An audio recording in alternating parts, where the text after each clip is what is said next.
Good morning, ladies and gentlemen. We got him.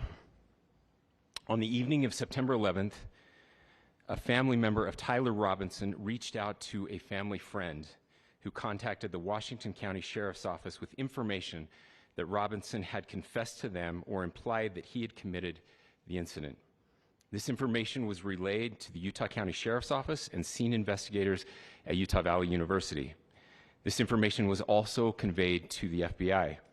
Investigators reviewed additional video footage from UVU surveillance and identified Robinson arriving on UVU campus in a gray Dodge Challenger at approximately 8:29 a.m. on September 10th, in which he is observed on video in a plain maroon t-shirt, light-colored shorts, a black hat with a white logo, and light-colored shoes.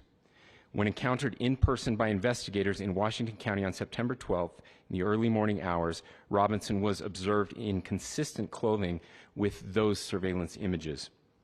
Investigators interviewed a family member of Robinson who stated that Robinson had become more political in recent years.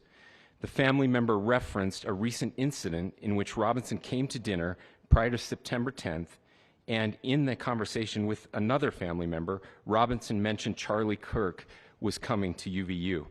They talked about why they didn't like him and the viewpoints that he had. The family member also stated Kirk was full of hate and spreading hate. The family member also confirmed Robinson had a gray Dodge Challenger. Investigators identified an individual as the roommate of Robinson. Investigators interviewed that roommate, who stated that his roommate, referring to Robinson, made a joke on Discord. Investigators asked if he would show them the messages on Discord. He opened it and showed several messages to investigators and allowed investigators to take photos of the screen as each message was shown by Robinson's roommate. These photos consisted of various messages, including content of messages between the phone contact named Tyler with an emoji icon and Robinson's roommate's device. The content of these messages included messages affiliated with the contact Tyler, stating a need to retrieve a rifle from a drop point, leaving the rifle in a bush, messages related to visually watching the area where a rifle was left, and a message referring to having left the rifle wrapped in a towel. The messages also refer to engraving bullets and a mention of a scope and the rifle being unique. Messages from the contact Tyler also mentioned that he had changed outfits.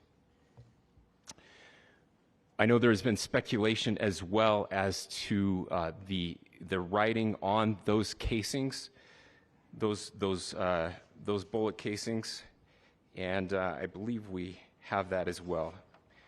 And I will share that with you now. So the area north of Campus Drive Road where the suspect crossed over, you saw some of that in the video that we released last night, consists of a grassy area with trees on the edge of the UVU campus. Investigators discovered a bolt-action rifle wrapped in a dark-colored towel.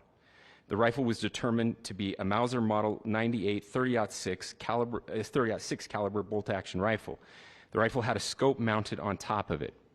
Investigators noted inscriptions that had been engraved on casings found with the rifle. Inscriptions on a fired casing read, "Notices, bulges, capital OWO, what's this?" ? Inscriptions on the 3 unfired casings read, "Hey fascist!" ! Catch! ! Up arrow symbol, right arrow, and symbol, and 3 down arrow symbols. A second unfired casing read, "Oh Bella Chow, Bella Chow, Bella Chow, Chow Chow," and a third unfired casing read, "If you read this, you are gay, LMAO." We are indebted to law enforcement across the state who has worked seamlessly together, local law enforcement, state law enforcement, and our federal partners with the Federal Bureau of Investigation. We're grateful for everyone who worked together in such a short amount of time to find this person and to bring justice. I want to thank the public who has been so engaged, reviewing videos, helping us with sending in tips, and helping us get to this point. I want to thank the family members of Tyler Robinson who did the right thing in this case and were able to bring him into to law enforcement as well. I especially want to thank the family of Charlie Kirk, Erica, Charlie's parents, his children.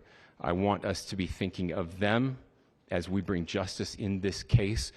They will be involved in that justice. We will be working very closely with them as we move through this process as well. This is a very sad day for our country, a terrible day for the state of Utah, but I'm grateful that at this moment we have an opportunity to bring closure to this very dark chapter in our nation's history.